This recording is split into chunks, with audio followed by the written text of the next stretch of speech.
Amis des rêveries célestes, bonjour, bienvenue dans cette vidéo où nous allons apprendre, voir, en toute simplicité, en toute facilité, je vous rassure, le tirage du Yi-King.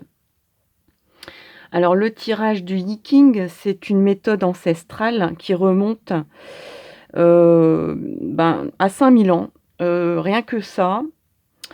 Il y a bon nombre de en fait, il a été simplifié, mais bon, c'est issu quand même de, on va dire, divination, de chamans divers. Je cherche un autre nom, de prêtres peut-être, mais de prêtres, vraiment qui remontent, presque à la préhistoire. Et c'est à un moment donné un empereur chinois, le premier empereur légendaire de Chine qui s'appelait, alors je ne sais pas comment on prononce en chinois, ça s'écrit F-U-X-I. Donc bon, en occidental, moi j'aurais tendance à dire Fuxi, mais ça doit sûrement pas se prononcer comme ça. Il aurait découvert les dessins universels des 8 trigrammes du Yi-King. Son autre nom, c'est Pao Si. Pao Si, peut-être. Ça s'écrit P-A-O-H-S-I.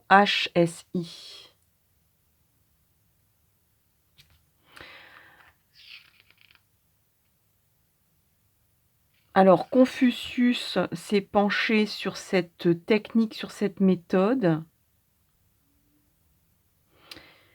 Et disons que, pour continuer un peu dans l'historique,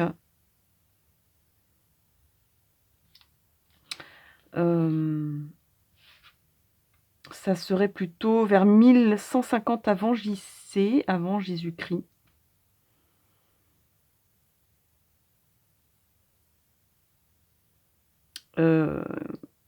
Où un seigneur féodal qui a été jeté en prison par un empereur, il a été menacé de mort. Et ce personnage qui était emprisonné, qui s'appelait Wen, étudia les 8 trigrammes. Et à partir de cela, créa les 64 hexagrammes du Yi-King à sa libération, car il fut libéré. Et avec l'aide de rebelles, il soumit l'empereur qui l'avait emprisonné. Il le tua, hein, parce que on n'est pas dans des temps très tendres.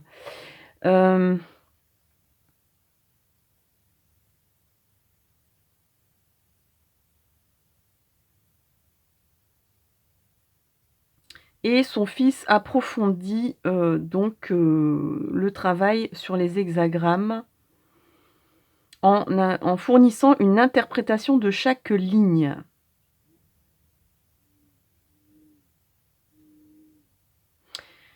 Par la suite, comme je disais tout à l'heure, Confucius étudia le Zhuyi, c'est-à-dire l'interprétation de ce fameux fils, le fils de Wen. Donc, pour tout vous dire, c'est que le Yi-King, en fait, a été transmis, transformé à travers les âges, et que on en arrive à une méthodologie par des pièces. Voilà, donc j'espère que j'ai pas été trop longue dans l'introduction, mais j'avais envie quand même de faire une petite introduction explicative sur d'où vient le Yi-King. Parce que les légendes, c'est toujours curieux, sympa, intéressant de savoir, mais d'où ça vient en fait. Donc je vous montre 3 pièces de monnaie que j'ai pris, que vous pouvez prendre aussi chez vous, tout simplement. 3 pièces de monnaie. Alors je vous avouerai que moi, pour trouver 3 pièces, j'avais pas envie de prendre notre monnaie classique qu'on a dans notre porte-monnaie en ce moment. J'avais envie de prendre autre chose. Et j'aurais bien voulu trouver plus grand, mais j'ai pas trouvé plus grand en 3 identiques. Il faut vraiment 3 pièces identiques. Donc là, c'est une pièce, anglaise, britannique. Donc on voit ici la tête de la reine. Voilà, donc là, on a la tête. Donc c'est le côté face de la pièce. Et ça va être très important car le côté face va compter pour 3 points. Donc ce côté face que je vais essayer de zoomer un peu, pour ça que j'ai fait un plan rapproché, ce côté face va compter pour 3 points. Le côté inscrit, le côté pile, le côté où c'est écrit, souvent, ben, à quoi correspond la pièce, sa valeur. Souvent, il y a aussi, la devise du pays. Va compter pour 2 points. Alors c'est parti pour le tirage. Vous avez pris vos 3 pièces de monnaie qui doivent être strictement les mêmes, hein. Donc si vous faites avec des euros, ben prenez 1 euro, 3 fois 1 euro, par exemple. Et on va tout simplement alors vous pouvez aussi, créer vos jetons aussi. J'aurais pu créer des jetons, en bois, en carton. C'est plutôt conseillé quelque chose de lourd parce qu'on va les mélanger.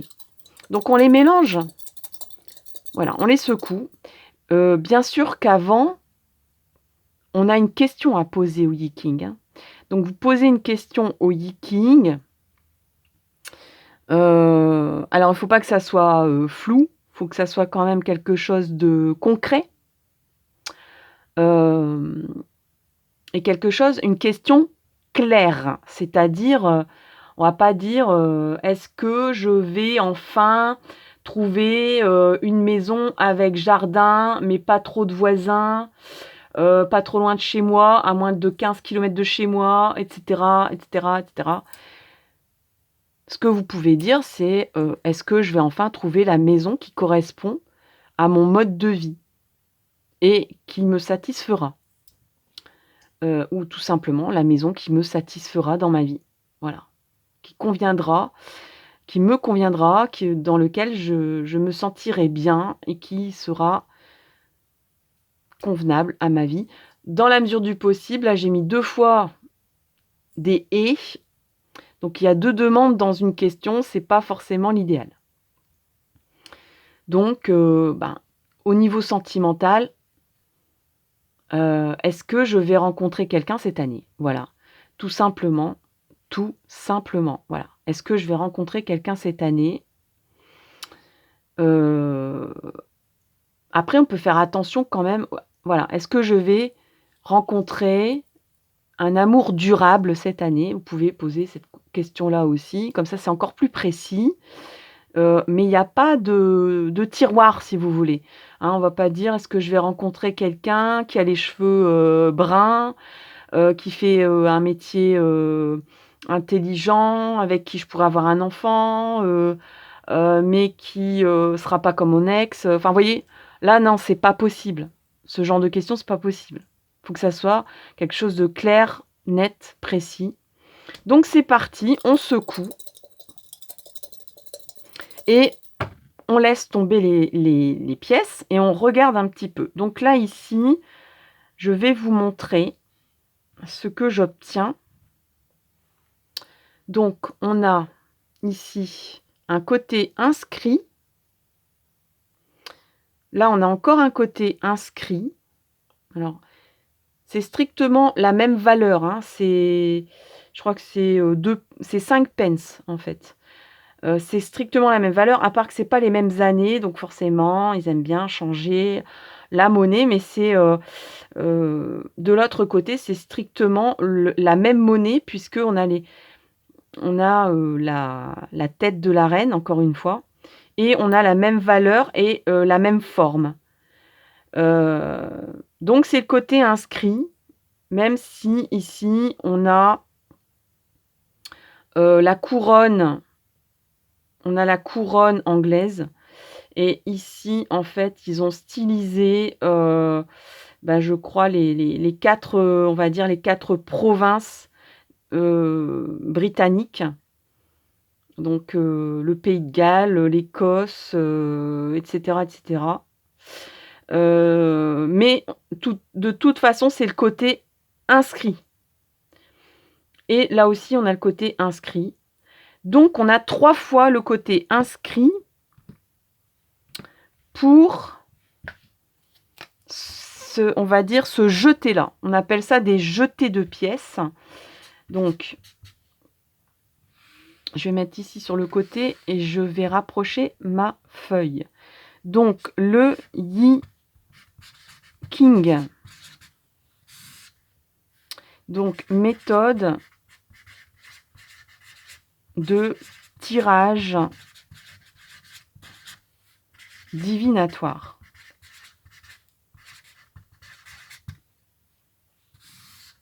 Donc, on prend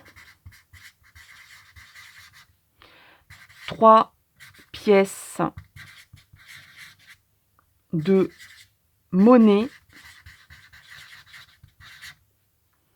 identiques. Voilà. Et ensuite, on va faire 6 jetés de ces 3 pièces. Le côté face, donc le côté où il y a un personnage, une tête,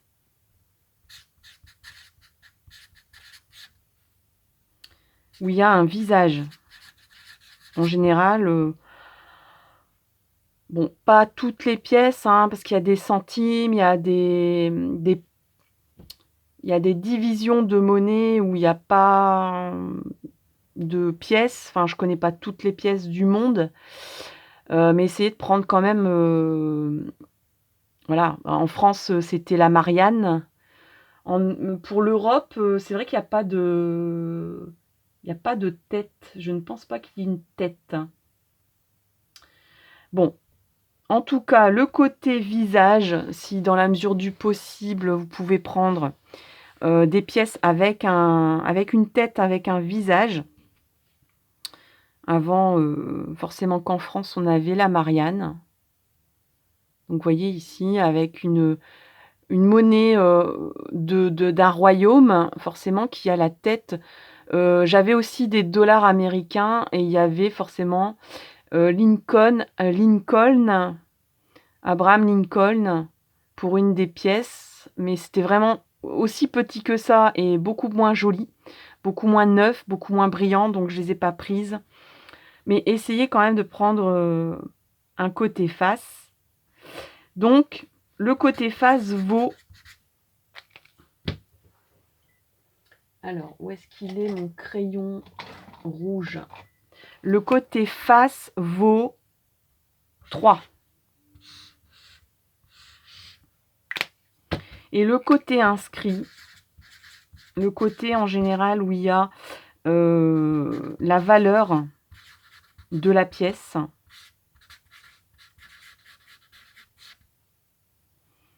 vaut 2.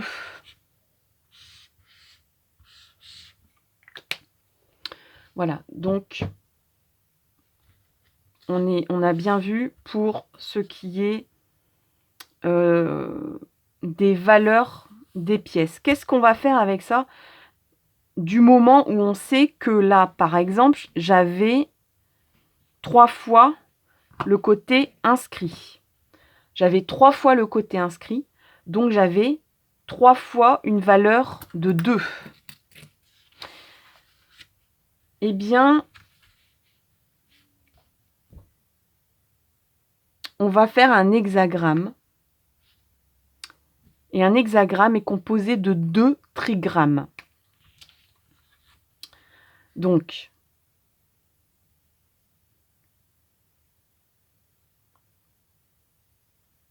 le yiking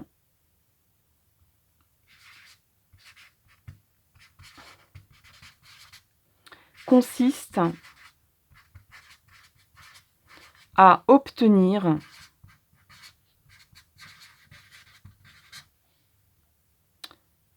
un hexagramme. Qu'est-ce que c'est que cette bête-là? Eh bien, un hexagramme, il est composé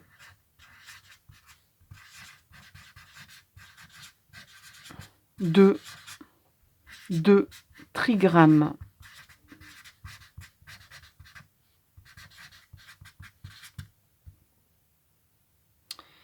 Vous allez voir au fur et à mesure de quoi je parle. Mais de quoi parle-t-elle? Mais qu'est-ce que c'est que cette histoire? Donc, par exemple, au niveau du premier jeté, alors, est-ce que vous voyez bien? Je suis vraiment en bas. Je suis ici. Je suis ici. Premier jeté, parce qu'on va remonter au fur et à mesure. Donc, premier jeté, 2 pièces. On obtient donc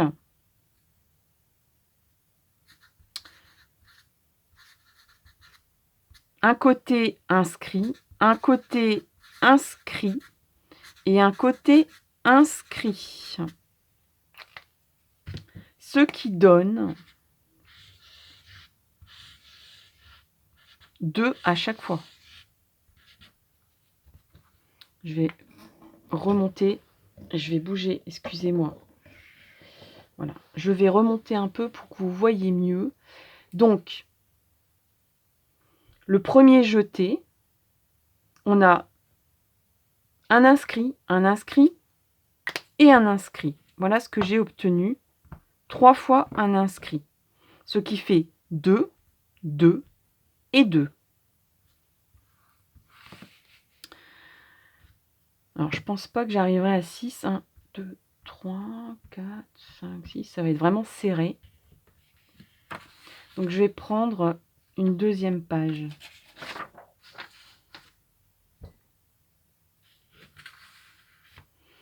Donc, au niveau du premier jeté,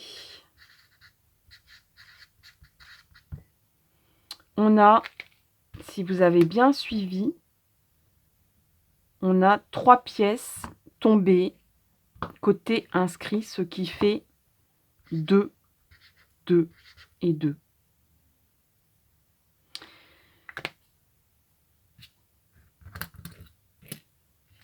Les hexagrammes et les trigrammes,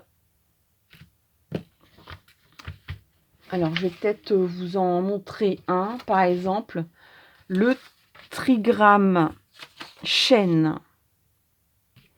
Le trigramme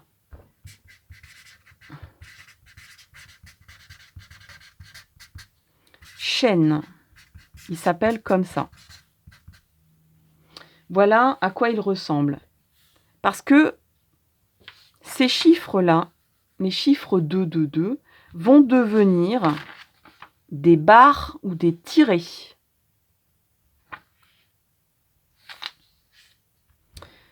Le trigramme chêne, voilà à quoi il ressemble.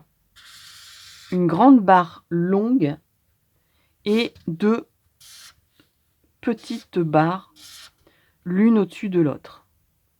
Ça, c'est un trigramme.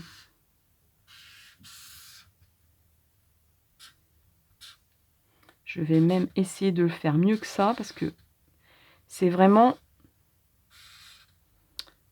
2 petites barres égales et une longue barre. Ça, c'est le trigramme chêne. Mais vous me direz ici, ça correspond à 3 jetés seulement. Donc, on va recommencer puisque je vous ai dit qu'il fallait faire 6 jetés de pièces pour obtenir un hexagramme.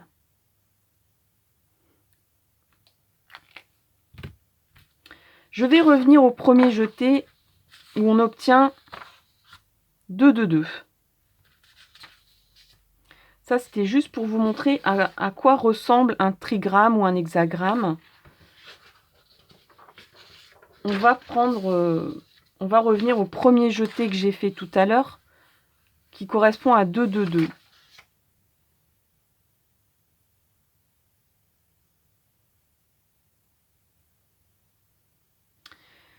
Eh bien, tout simplement, qu'est-ce qu'on va faire avec ce résultat? On va additionner ces 3 chiffres, ce qui fait 6. Et le 6, en fait, correspond... Alors, si vous obtenez 6, et c'est très bien parce que ça démarre par cette somme-là, on ne peut pas aller en dessous. Si vous démarrez, donc le 6 correspond, c'est le symbole yin.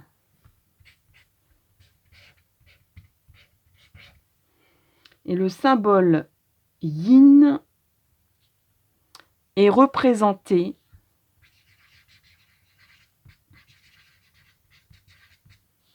par 2 barres courtes.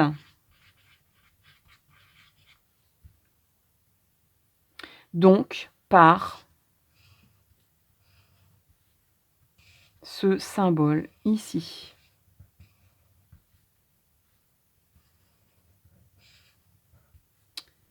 Voilà le 6, comment il est représenté dans un hexagramme ou dans un trigramme.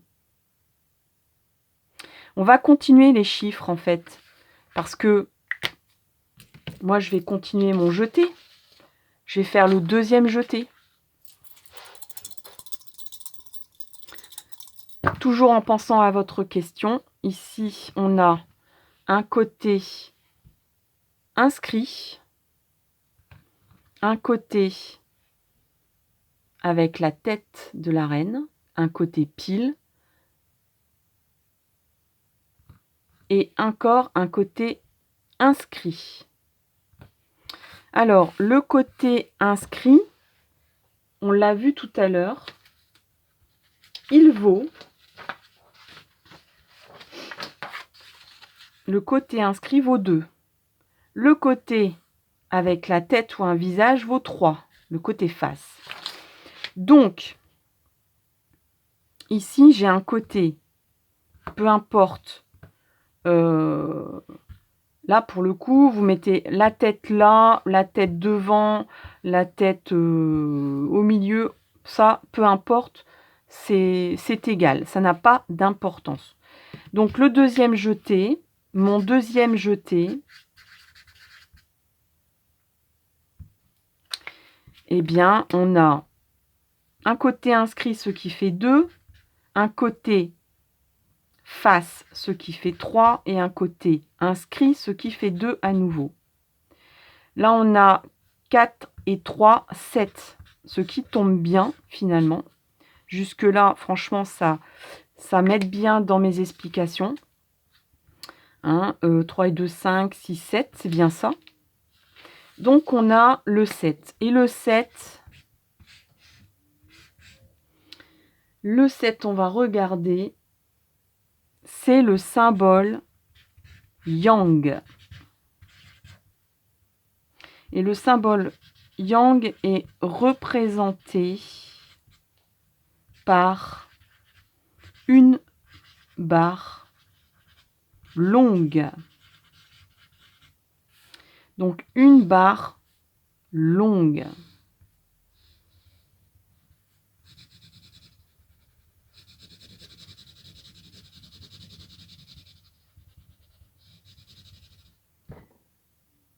Je vais continuer avec le 8. Si vous obtenez 8 dans vos résultats, d'addition de jeter de pièces. C'est aussi le symbole yin, donc ce qui correspond à 2 barres courtes, comme pour le 6. Comme pour le 6, c'est le yin, le 8.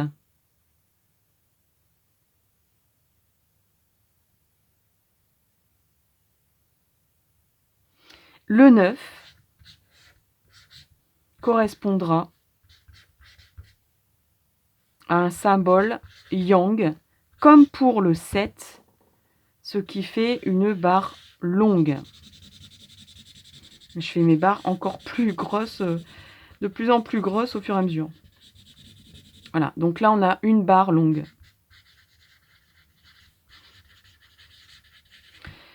Ce que vous pouvez résumer, bon après il y a quand même des choses plus compliquées, là c'est simplifié ce yiking là, parce que forcément il y a un distinguo entre le 6 et le 8 et entre le 7 et le 9 en réalité, mais il a été simplifié ce yiking au fil des années. Donc ce que vous pouvez retenir, c'est que en fait les chiffres impairs que vous obtenez, c'est yang, donc en impair,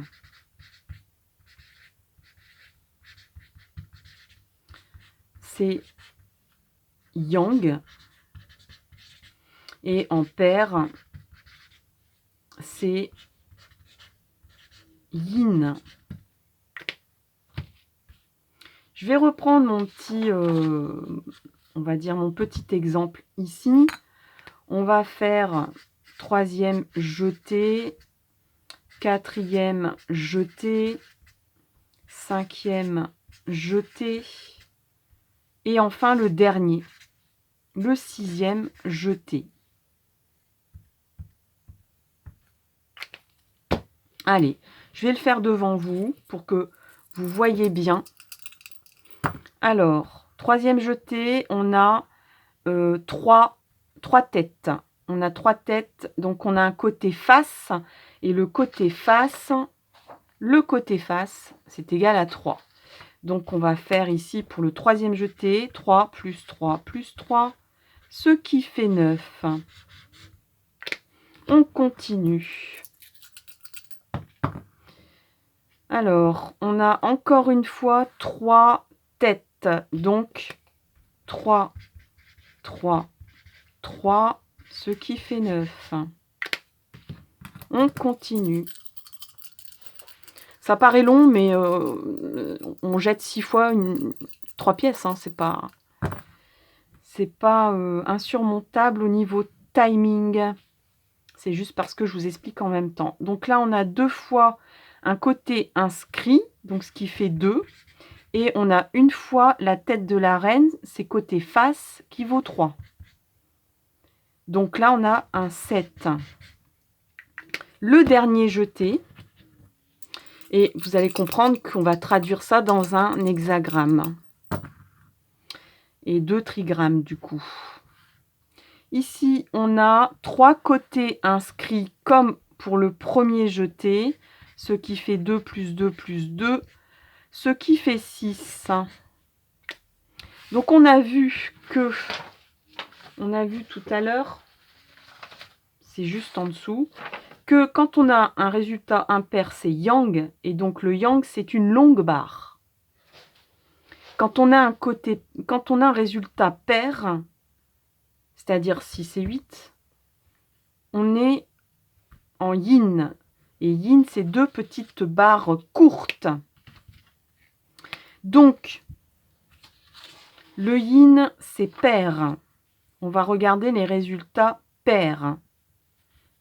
Le yin, c'est pair et c'est 2 petites barres courtes. Donc ici, on a 2 petites barres courtes.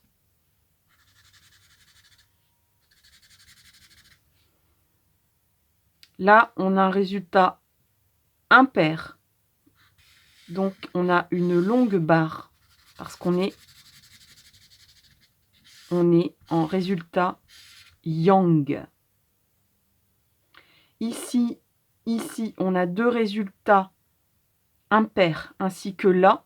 Donc, on va avoir à chaque fois un résultat yang puisqu'on est avec 4 résultats impairs ici. Donc, on a un résultat yang avec une continuité de barres longues ici. Et à la fin, on a le yin avec le 6. Donc là, je vais mettre 2 petites barres courtes. Et donc, on obtient ici un hexagramme parce que c'est un résultat de 6. Le trigramme, les deux trigrammes, les voici, les voilà.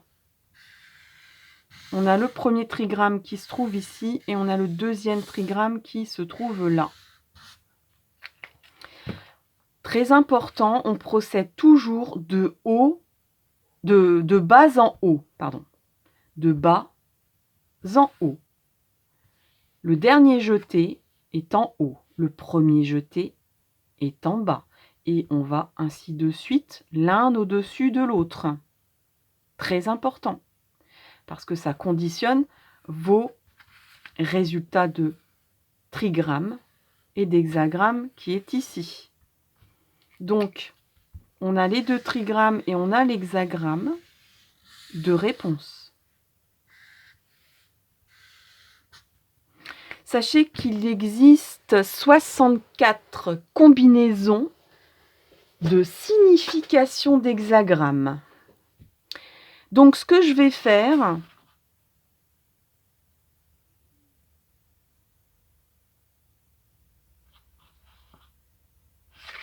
c'est que je vais vous proposer ici de mettre sur un post de la chaîne une photo du tableau qui est là,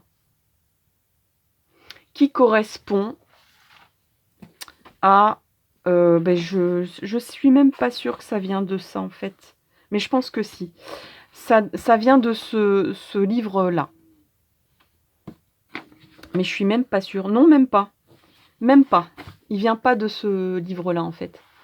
Donc je l'ai récupéré. Voilà, j'ai sûrement pris un livre de poche très ancien parce que vous voyez un peu la couleur des pages, c'est très ancien.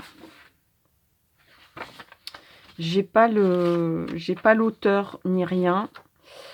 Je vais cependant essayer de faire une ou deux vidéos sur les significations si vraiment vous souhaitez une lecture visuelle, une lecture auditive des significations. Et en tout cas, pour avoir une lecture de vos trigrammes et de votre hexagramme de réponse, je vous donnerai ce tableau-là en post dans ma chaîne. Alors, par exemple, pour ce résultat-là, je vous avouerai que je n'ai pas fait de questions. J'ai pas fait de questions, j'ai pas pensé à rien. Mais on va regarder quand même à quoi correspond cet hexagramme-là. Donc, je vais vous montrer le tableau ici, en espérant qu'il est bien, voilà, il est bien zoomé. Oui, je pense. Donc, ici, on a les trigrammes inférieurs sur les côtés. Ce sont les trigrammes inférieurs, c'est-à-dire celui qui est là, en bas. Ici, il y a deux traits longs et un trait court. Enfin, il y a deux traits longs et un trait avec deux traits courts. Donc, on va regarder ici le tableau. Où est-il ce trigramme?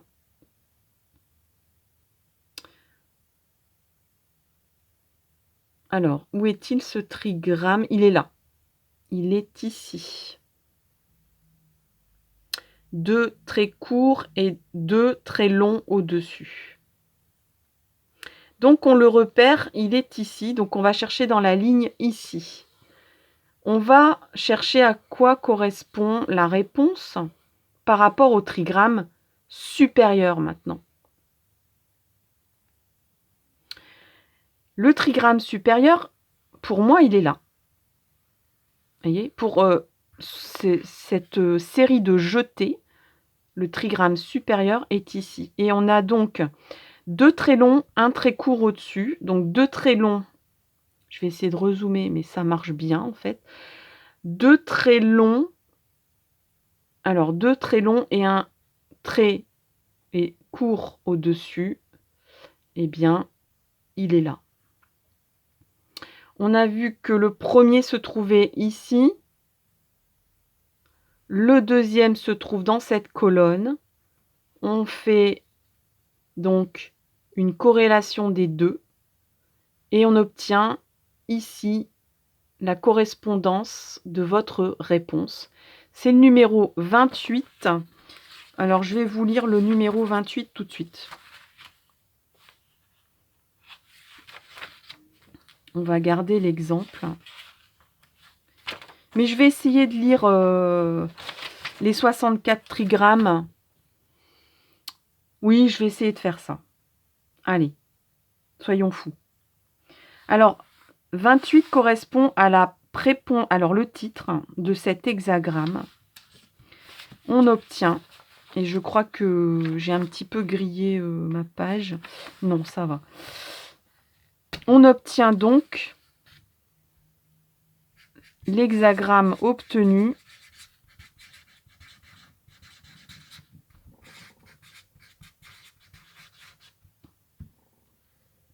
C'est le 28 qui s'appelle.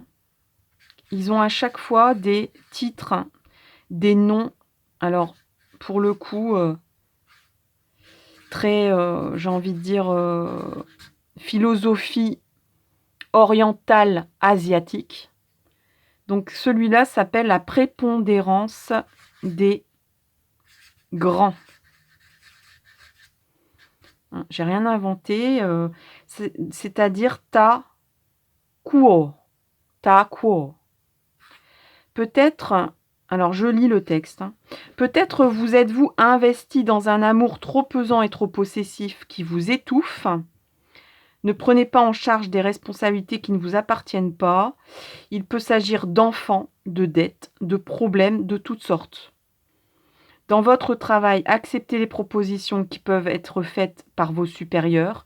Vous devez profiter de la prépondérance des grands, c'est-à-dire de l'autorité des gens mieux placés que vous. Soyez opportuniste avec ceux qui détiennent un certain pouvoir.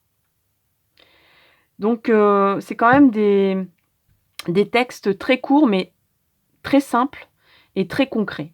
Le Yiking, c'est ça. C'est une réponse très simple et très concrète à votre question. Et qui le sera d'ailleurs d'autant plus simple et concret et direct que vous posez une question simple, claire et directe. Donc, il y a aussi une importance dans l'intitulé des questions, comme je dis toujours, que ce soit pour le tarot, pour les oracles, parce que si on n'est pas clair dans sa tête, si on est flou dans la question, la réponse sera floue. Vous posez une question à un être humain, si vous dites qu'est-ce que t'en penses, je sais pas, est-ce que ce soir je fais des frites avec des saucisses, mais en même temps, c'est pas des légumes non plus.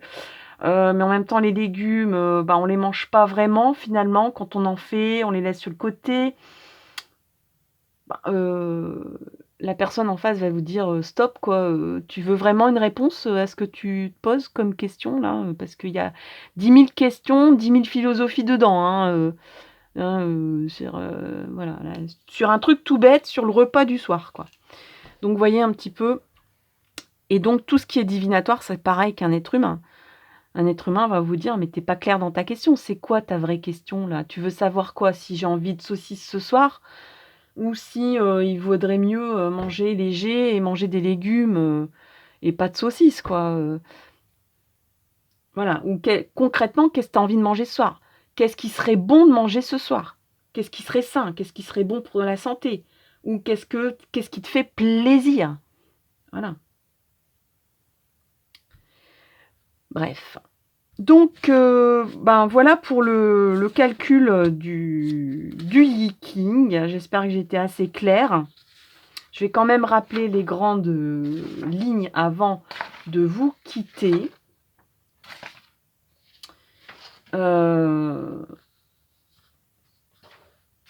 Donc, pour vous dire tout à l'heure que je voulais quand même vous parler quand même de la constitution de ce Yiking, parce que on utilise des arts divinatoires sans vraiment les connaître. Et de façon introductive et très simple, tout à l'heure je vous parlais des trigrammes et des hexagrammes qui avaient des noms aussi. Et je vous disais tout à l'heure qu'il y avait une personne qui avait été emprisonnée en Chine vers 1150 avant Jésus-Christ, qui avait donc mis sûrement sur un papier pendant son temps de prison et qui avait nommé les trigrammes et les hexagrammes obtenus à chaque fois. Lui, il avait donné un nom et son fils avait donné des interprétations qui sont là, qui sont numérotées par rapport à des combinaisons de trigrammes et d'hexagrammes qui correspondent du coup à des chiffres et des nombres. Par exemple, je vous ai lu tout à l'heure la 28e signification d'hexagramme, et à chaque hexagramme correspond un nom qui a été donné. Donc par exemple, et même chaque trigramme a un nom. Chaque hexagramme a un nom, chaque trigramme a un nom. Voilà.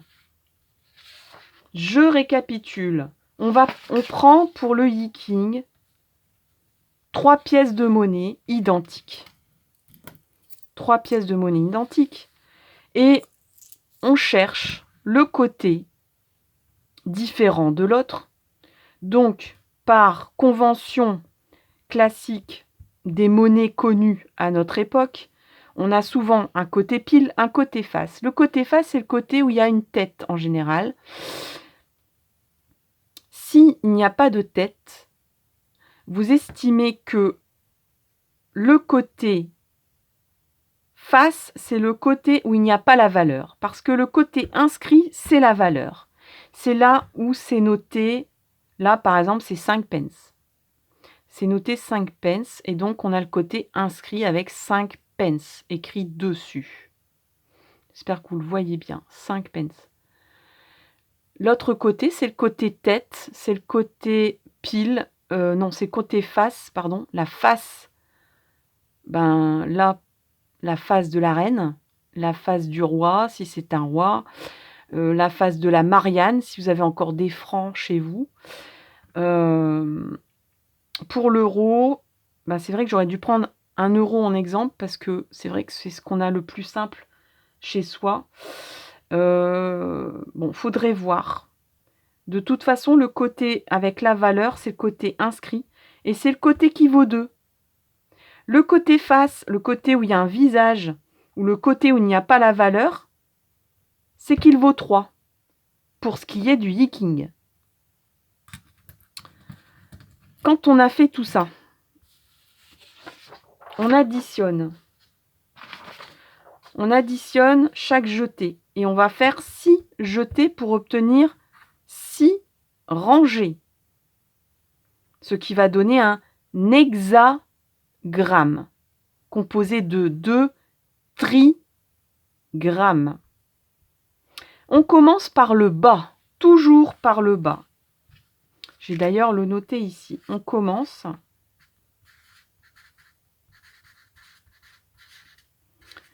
par le bas. Et on remonte. Et on remonte. Et on remonte. Et on remonte. Et enfin, on arrive au 6e et dernier jeté. Alors, on a vu que... où sont mes petites pièces? On a vu que, par exemple, j'avais obtenu pour le premier jeté 3 côtés inscrits. Donc, 3 côtés où il n'y a pas la tête. 3 côtés où il y a la valeur de la pièce. Hein. Voilà. Donc, on a 3 fois la valeur de 2, ce qui fait 6. Ici, on va prendre, donc on a fait un deuxième jeté où on trouvait une valeur de 7. Troisième jeté, une valeur de 9. Pourquoi 9? Parce qu'on avait obtenu 3 fois la tête de la reine, qui vaut 9 si on a la tête de la reine. Si on a le côté non inscrit. Si on a le côté face. Donc, on fait 3 fois 3 égale 9. Qu'est-ce qu'on a vu d'autre? Parce qu'une fois qu'on obtient ces numéros ici, qu'est-ce qu'on en fait? Eh bien, on se dit que, et c'est peut-être encore en dessous, voilà. Le 6 vaut pour yin, et le yin est représenté par 2 petites barres courtes. Cela vaut également pour le chiffre 8, qui sont d'ailleurs, vous l'avez remarqué, qui ont le même résultat, 2 petites barres courtes, et qui correspondent à des chiffres pairs. Les chiffres impairs, on a le 7, qui est yang. Du coup, on met une grande barre longue, ainsi que avec le 9, qui est yang aussi. On obtient une barre longue, et parce que, aussi, on remarque que les chiffres impairs sont yang. Ça, pour les puristes, c'est du yin, c'est du yiking, simplifié. Parce qu'en réalité, 6, 7, 8, 9 n'ont pas la même représentation, mais on a simplifié les choses. Une fois qu'on sait tout ça, on sait la valeur au niveau de l'inscription et des barres de chaque chiffre. Donc on met des barres pour chaque résultat donné. Et on obtient 2 trigrammes composés de 3 barres chacun. On va prendre celui du bas et on va regarder le tableau de correspondance que je vais vous poster. Ici à droite, on a le trigramme représenté inférieur, celui d'en dessous, le premier que vous avez fait. Ici, en horizontal, on a les trigrammes supérieurs qui correspondent à ce trigramme ici qui est au-dessus. On recherche ici l'inférieur, on trouve la ligne. On recherche ici le supérieur, on trouve la colonne et on tombe sur un chiffre. Quand on trouve la ligne et la colonne, on tombe sur un chiffre qui correspond à des interprétations et des réponses à votre question que je vais donner dans une autre vidéo qui sera en lien dans la description. Voilà, chers amis, j'ai fait le tour du yiking. Au niveau, toujours est-il, de l'interprétation, de comment réaliser un tirage yiking là, dans cette vidéo. J'espère que ça vous a plu, que ça change un peu des tirages. Je vais revenir aux oracles bientôt, ne vous inquiétez pas. Aux oracles classiques avec des cartes et d'ailleurs avec 2 petits nouveaux oracles que j'ai hâte d'utiliser, mais pour l'instant, les énergies et les portails qui me sont proches ne me permettent pas de faire appel à mes guides. Il faudra patienter encore un petit peu et j'espère que vous patientez en vous instruisant et en vous amusant surtout par des nouvelles techniques. Donc on a vu la numérologie. J'avais envie de faire une petite pause sur la numérologie. Surtout que j'ai fait une toute petite erreur et je m'en excuse encore dans les calculs. Donc j'ai corrigé dans une autre vidéo. Donc si jamais vous avez fait les calculs sans voir qu'il y avait une erreur de calcul dans la première vidéo, n'hésitez pas à voir la deuxième où c'est marqué erratum. En attendant, je vous souhaite le meilleur. En attendant, je vais poster bientôt les significations de chaque hexagramme que vous allez faire avec vos questions. Et puis, à tout bientôt, chers amis. Bye bye.